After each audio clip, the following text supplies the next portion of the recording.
Epstein's death is just one of many things that is making his story more and more bizarre. That's an understatement. New reports now say that Epstein's personal possessions included a painting of President Bill Clinton wearing a blue dress as he's actually flung across a chair. You'll see it there on your screen. Also wearing a pair of red pumps. I've got a pair of pumps that look like that, but they're probably a tad smaller than what's on his feet.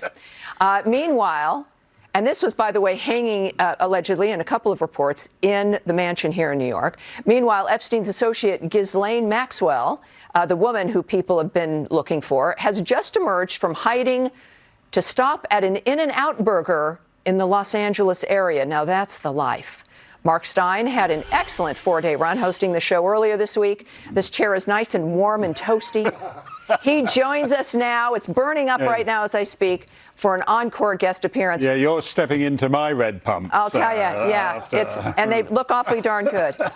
You know, if we could ever have imagined ever saying painting of Bill Clinton wearing a blue dress and red pumps, even we would have thought we were insane. Yeah, I think I saw this as a cartoon in whatever year that was, 1998, where his defense supposedly was, it was my blue dress.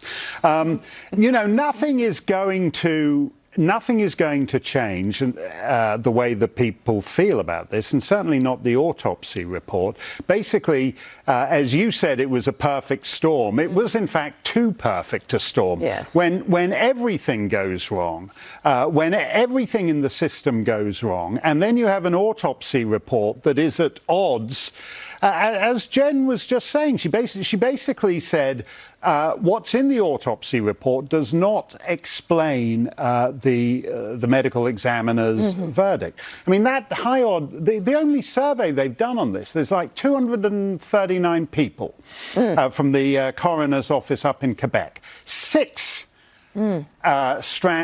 hangings had the broken hyoid bone. Well, you know, that means that this hanging is untypical of 97.5% of hangings. Now, in the meantime, Ghislaine Maxwell did something very typical. She did go to an In-N-Out Burger, apparently. Right. This is a very recognizable woman. We've seen a photograph of her there. She has not changed anything about her look. No. She's sitting there. I'm a Los Angelino, a native of Los Angeles. You don't really eat at the In-N-Out. That's why they call it In-N-Out. You kind of go and then leave. You do a drive-through. What, in God's name, do you think is going on with this woman? She was there with a little dog and was alone and was surprised people were taking her picture. Well, she wasn't that surprised, which was what surprised me, actually, Tammy. I met Miss Maxwell about 25 years ago, briefly. She is a woman who sort of has stumbled from one mystery, including the mysterious, also supposedly suicide of her father, to another. She does not well, let's put it this way. If she thought she were in any danger of serious jail time, she would be back in London or beyond right now. She's a British subject. She doesn't have to be in the United States. So the fact that she is wandering around in and out of In-N-Out burgers suggests to me that whatever deal was cobbled up a decade ago in Florida, she thinks pretty much is keeping her safe. You know, I think we've seen with the government, the DOJ, the FBI, Epstein himself, perhaps this woman, have gotten away with so much for so long, it may be inconceivable to them that something is about to happen.